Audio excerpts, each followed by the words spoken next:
السلام علیکم۔ پاکستان میں اس وقت شام کے 7، بھارت میں 7:30 اور یہاں ہمارے اسٹوڈیوز کی گھڑیوں میں صبح کے 10 بج رہے ہیں۔ وائس آف امریکہ واشنگٹن کی اردو سروس سے ہماری باقاعدہ نشریات کا آغاز ہوتا ہے۔ پہلے گھنٹے کے لیے میں ہوں آپ کا میزبان خالد حمید۔ جیسا کہ آپ دیکھ رہے ہیں فیس بک لائیو پر ہم آپ کے سامنے ہیں اور ویب سائٹ اور ریڈیو پر ہمارا یہ 1 گھنٹے کا نیوز شو جاری رہے گا۔ تو آغاز کرتے ہیں پہلے آج کی اہم خبروں کی سرخیوں سے۔ پاکستان میں مسلح افواج کے تعلقات عامہ کے ادارے ISPR نے بتایا ہے کہ مسلح افواج کے سربراہ جنرل قمر جاوید باجوہ نے 2 فوجی اور 1 سویلین افسر کو جاسوسی اور اہم معلومات غیر ملکی اداروں کو افشا کرنے کے الزام میں سزائیں سنائی ہیں۔ قانون نافذ کرنے والے اداروں نے پشتون تحفظ موومنٹ کے رہنما اور شمالی وزیرستان سے رکن قومی اسمبلی محسن داوڑ کو گرفتار کر لیا ہے۔ افغانستان کے دارالحکومت کابل میں ایک فوجی تربیتی مرکز کے دروازے پر خودکش حملے میں کم از کم 6 افراد ہلاک اور دیگر زخمی ہو گئے ہیں۔ بھارتی زیر انتظام کشمیر کے جنوبی اضلاع کلگام اور شوپیان میں بدھ کو مظاہرین پر کی گئی سرکاری فورسز کی فائرنگ اور چھرے والی بندوقوں کے استعمال کے نتیجے میں کم از کم 1 شخص ہلاک جبکہ 70 سے زائد زخمی ہو گئے ہیں۔ اسرائیل میں نئے انتخابات منعقد ہوں گے کیونکہ اسرائیل کے وزیراعظم بنیامین نیتن یاہو بدھ کی رات تک نئی حکومت بنانے میں ناکام رہے ہیں۔ امریکہ میں سن 2016 کے صدارتی انتخابات میں روس کی مداخلت کی تحقیقات کرنے والے خصوصی تفتیش کار رابرٹ ملر نے وضاحت کی ہے کہ صدر ڈونلڈ ٹرمپ پر مقدمہ چلانے کی سفارش کرنا ان کے دائرۂ اختیار میں نہیں تھا، اور رابرٹ ملر کے بیان پر رد عمل ظاہر کرتے ہوئے اپوزیشن ڈیموکریٹس نے ٹرمپ کے خلاف مزید تحقیقات اور ممکنہ طور پر مواخذے کا مطالبہ کیا ہے۔ اور کرکٹ ورلڈ کپ کا رنگا رنگ میلہ لندن میں سج گیا ہے اور افتتاحی میچ میزبان انگلینڈ اور جنوبی افریقہ کے درمیان کھیلا جا رہا ہے۔ یہ تھی 6 سرخیاں، تفصیل کچھ دیر کے بعد۔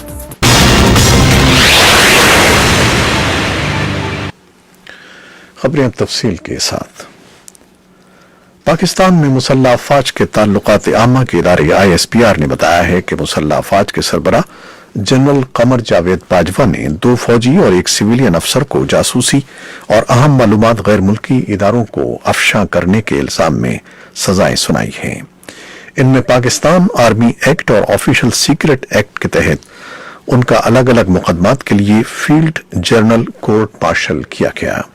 Lieutenant general retired Javed Iqbal کو 14 سال قید بامشقت، بریگیڈیئر ریٹائرڈ راجہ رضوان کو سزائے موت اور سویلین آفیسر ڈاکٹر وسیم اکرم کو بھی سزائے موت سنائی گئی ہے۔ اس بارے میں ایک تفصیلی رپورٹ کچھ دیر میں آپ کے لیے پیش کریں گے۔ قانون نافذ کرنے والے اداروں نے پشتون تحفظ موومنٹ کے رہنما اور شمالی وزیرستان سے رکن قومی اسمبلی محسن داوڑ کو گرفتار کر لیا ہے۔ حکام کا کہنا ہے کہ محسن داوڑ کو شمالی وزیرستان کے شہر میران شاہ سے جمعرات کو حراست میں لیا گیا، جس کے بعد انہیں بنوں منتقل کر دیا گیا۔ امکان ہے کہ انہیں بنوں میں انسدادی دہشت گردی کی عدالت کے روبرو پیش کیا جائے گا۔ خیبر پختونخوا کے وزیر اطلاعات شوکت یوسف زئی نے دعویٰ کیا ہے کہ محسن داوڑ کو سیکیورٹی فورسز نے چھاپہ مار کر گرفتار کیا، جبکہ محسن داوڑ کے نام سے سوشل میڈیا پر گردش کرنے والے ایک مبینہ آڈیو پیغام میں PTM رہنما نے کہا ہے کہ انہوں نے خود گرفتاری پیش کی ہے۔ محسن داوڑ کے خلاف 26 مئی کو شمالی وزیرستان کے علاقے خاڑ کمر میں فوج کی ایک چوکی پر حملے کا مقدمہ درج ہے۔ مقدمے میں محسن داوڑ کے علاوہ جنوبی وزیرستان سے رکن قومی اسمبلی علی وزیر اور 7 دیگر افراد بھی نامزد ہیں۔ افغانستان کے دارالحکومت کابل میں ایک فوجی تربیتی مرکز کے دروازے پر خودکش حملے میں کم از کم 6 افراد ہلاک اور 6 دیگر زخمی ہو گئے ہیں۔ خبر رساں ادارے رائٹرز کے مطابق حملہ کابل کے مغربی علاقے میں واقع Marshal Fahim National Defence University کے مرکزی دروازے پر کیا گیا۔ یہ یونیورسٹی افغان فوج کے افسران کا مرکزی تربیتی ادارہ ہے۔ عینی شاہدین کے مطابق دھماکہ اس وقت ہوا جب یونیورسٹی میں زیر تعلیم کیڈٹس کی بڑی تعداد عمارت سے باہر آ رہی تھی۔ حملہ ایسے وقت میں کیا گیا جب طالبان کی سیاسی قیادت اور افغانستان کے اہم سیاستدانوں کے درمیان ماسکو میں مشاورتی اجلاس جاری ہے۔ داعش کی علاقائی شاخ داعش خراسان نے حملے کی ذمہ داری قبول کی ہے۔ یہ تشدد ایسے وقت میں ہوا ہے جب افغانستان میں طالبان باغیوں اور امریکی پشت پناہی والی فورسز کے درمیان دوسرے مقامات پر مہلک جھڑپیں ہو رہی ہیں۔ بھارتی زیر انتظام کشمیر کے جنوبی اضلاع کلگام اور شوپیان میں بدھ کو مظاہرین پر کی گئی سرکاری فورسز کی فائرنگ اور چھرے والی بندوقوں کے استعمال کے نتیجے میں کم از کم ایک شخص ہلاک جبکہ 70 سے زائد افراد زخمی ہوئے ہیں۔ عہدیداروں نے بتایا کہ کلگام کے تازی پورہ، محمد پورہ علاقے اور شوپیان کے پنجورہ نامی دیہات میں موجودہ عسکریت پسندوں کے خلاف فوج اور دوسرے حفاظتی دستوں نے جو ہی کارروائیاں شروع کی، لوگوں کی بڑی تعداد نے، جن میں اکثریت نوجوانوں کی تھی، ان میں رخنہ ڈالنے کی کوششیں کی۔ عینی شاہدین کے مطابق لوگوں کے ہجوم بھارت سے آزادی کے مطالبے کے حق میں نعرے لگاتے ہوئے ان نجی گھروں کی طرف بڑھنے لگے جن میں عسکریت پسند پھنس کر رہ گئے تھے۔ سرکاری فورسز نے ان پر اشکاور گیس چھوڑی۔ مظاہرین میں شامل نوجوانوں نے ان دونوں مقامات پر سرکاری فورسز پر پتھراؤ کیا ہے۔ اس بارے میں ایک تفصیلی رپورٹ بھی ہمیں موصول ہوئی ہے سری نگر سے، وہ بھی آپ کے لیے پیش کریں گے۔ اسرائیل میں نئے انتخابات منعقد ہوں گے کیونکہ اسرائیل کے وزیر اعظم بنیامن نیتن یاہو بدھ کی رات تک نئی حکومت بنانے میں ناکام رہے ہیں۔ 9 اپریل کو ہوئے انتخابات میں نیتن یاہو کی جماعت نے سب سے زیادہ نشستیں تو حاصل کیں، لیکن وہ اتنی نہ تھیں کہ جن سے حکومت بن سکے۔ لیکن ہفتوں تک جاری رہنے والے مذاکرات کے بعد بھی وہ چھوٹی جماعتوں کی حمایت حاصل نہیں کر سکے اور یوں 120 نشستوں پر مشتمل پارلیمان میں 61 نشستوں کی اکثریت بنانے میں ناکام رہے۔ نیتن یاہو کو کرپشن کے الزامات کا بھی سامنا ہے۔ امریکہ میں سن 2016 کے صدارتی انتخابات میں روس کی مداخلت کی تحقیقات کرنے والے خصوصی تفتیش کار رابرٹ ملر نے وضاحت کی ہے کہ صدر ڈونلڈ ٹرمپ پر مقدمہ چلانے کی سفارش کرنا ان کے دائرۂ اختیار میں نہیں تھا۔ جمعرات کو پہلی بار اس معاملے پر لب کشائی کرتے ہوئے رابرٹ ملر نے کہا کہ صدر کے خلاف فوجداری کارروائی کی سفارش کرنا ان کی ذمہ داریوں میں شامل نہیں تھا۔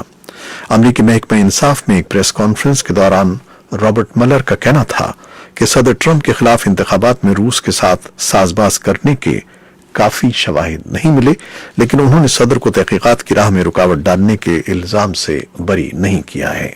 ساتھ ہی انہوں نے اندیہ دیا کہ اس بات کا فیصلہ کانگریس کی صوابدید پر ہے کہ آیا وہ صدر کا مواخذہ کرنا چاہتی ہے یا نہیں۔ رابرٹ ملر نے کہا کہ محکمہ انصاف نے انہیں جس پالیسی کے تحت مقرر کیا تھا اس میں کسی موجودہ صدر کے خلاف فوجداری الزامات عائد کرنے کی ممانعت تھی۔ رابرٹ ملر کے بیان پر رد عمل ظاہر کرتے ہوئے اپوزیشن ڈیموکریٹس نے ٹرمپ کے خلاف مزید تحقیقات اور ممکنہ طور پر مواخذے کا مطالبہ کیا ہے۔ کانگریس مین جیرلڈ ہیڈلر نے، جو ایوان کی عدلیہ کمیٹی کے چیئرمین بھی ہیں، کہا ہے کہ وہ صدر کے احتساب کے لیے اقدامات کریں گے۔ انہوں نے کہا کہ مواخذے سمیت تمام پہلو میز پر ہیں۔ ایوان کی اسپیکر نینسی پیلوسی نے مواخذے کی سماعت شروع کرنے پر مایوسی کا اظہار کیا اور اس کے بجائے انہوں نے ٹرمپ کے خلاف کانگریس کی طرف سے مزید تحقیقات کی حمایت کی ہے۔ یورپ کے مشہور دریائے ڈینیوب میں طغیانی کے باعث کشتی ڈوبنے سے 7 سیاح ہلاک اور 21 لاپتہ ہو گئے ہیں۔ یہ حادثہ بدھ کو ہنگری کے دارالحکومت بڈاپیسٹ میں پیش آیا، جس کے بیچ سے دریائے ڈینیوب گزرتا ہے۔ مقامی حکام کے مطابق حادثے کے وقت علاقے میں طوفان آیا ہوا تھا، جس کے باعث دریا کا بہاؤ بہت تیز تھا اور اس میں شدید طغیانی تھی۔ عینی شاہدین نے مقامی ذرائع ابلاغ کو بتایا ہے کہ بدقسمت کشتی جس وقت ہنگری کی پارلیمان کے سامنے سے گزر رہی تھی تو تیز بہاؤ کے باعث اپنے سے بہت بڑے سیاحتی جہاز سے ٹکرا کر الٹ گئی۔ قائم مقام وزیر دفاع پیٹ شینہن نے جمعرات کے روز کہا ہے کہ نہ ہی انہوں نے اس کا اختیار دیا ہے اور نہ ہی اس بات سے آگاہ تھے کہ وائٹ ہاؤس نے امریکی بحری جنگی جہاز USS جان ایس میک-کین کو صدر ڈونلڈ ٹرمپ کے جاپان کے دورے کے موقع پر نظروں سے ہٹا لیا جائے۔ شینہن نے سنگاپور کے دورے پر جاتے ہوئے امریکی فوجی طیارے پر اخباری نمائندوں سے باتیں کرتے ہوئے کہا کہ وہ عظیم محب وطن سینیٹر جان میک-کین کے احترام میں کمی نہیں کریں گے اور جہاز پر سوار نوجوان مردوں اور عورتوں کی تذلیل نہیں کریں گے۔ وائس آف امریکہ نے جو ای میل دیکھی ہے وہ وائٹ ہاؤس کے ملٹری آفس اور امریکی نیوی کے 7ویں بیڑے کے ایک افسر کے درمیان ہے۔ USS جان میک-کین جہاز کے بارے میں یہ کہا گیا ہے اور یہ ٹرمپ کے دورے سے پہلے لکھی گئی ہے۔ ای میل میں کہا گیا ہے کہ US جان میک-کین کو منظر سے ہٹا لیا جائے۔ صدر ٹرمپ نے جمعرات کے روز ٹویٹر پر کہا کہ کہ انہیں اس تنازع کے بارے میں اطلاع نہیں دی گئی جو امریکی بحری جہاز میکین کے بارے میں ان کے جاپان کے دورے کے موقع پر اٹھ کھڑا ہوا ہے۔ اور کرکٹ ورلڈ کپ کا رنگا رنگ میلہ لندن میں سج گیا ہے۔ شاہی محل بکنگم پیلس کے باہر افتتاحی تقریب ہوئی اور اسٹیج سجا جسے اوپننگ پارٹی کا نام دیا گیا۔ دیگر شرکاء کے ساتھ ساتھ پاکستان اور بھارت کے شائقین نے بھی روایتی جوش و خروش سے اپنی ٹیموں کے کپتانوں کا استقبال کیا۔ اس کے بعد افتتاحی میچ ہوا۔ میزبان انگلینڈ اور جنوبی افریقہ کے درمیان کھیلا جا رہا ہے، جس میں انگلینڈ نے پہلے کھیلتے ہوئے جنوبی افریقہ کو 312 رنز کا ہدف دیا ہے۔ یہ تھیں وہ خبریں جو فیس بک لائیو پر ہم نے آپ کے لیے پیش کی۔ ویب سائٹ اور ریڈیو پر ہمارا یہ 1 گھنٹے کا نیوز شو جاری ہے۔ ہمارے ساتھ رہیے گا۔ فیس بک لائیو سے اجازت لیتے ہیں۔ اللہ حافظ۔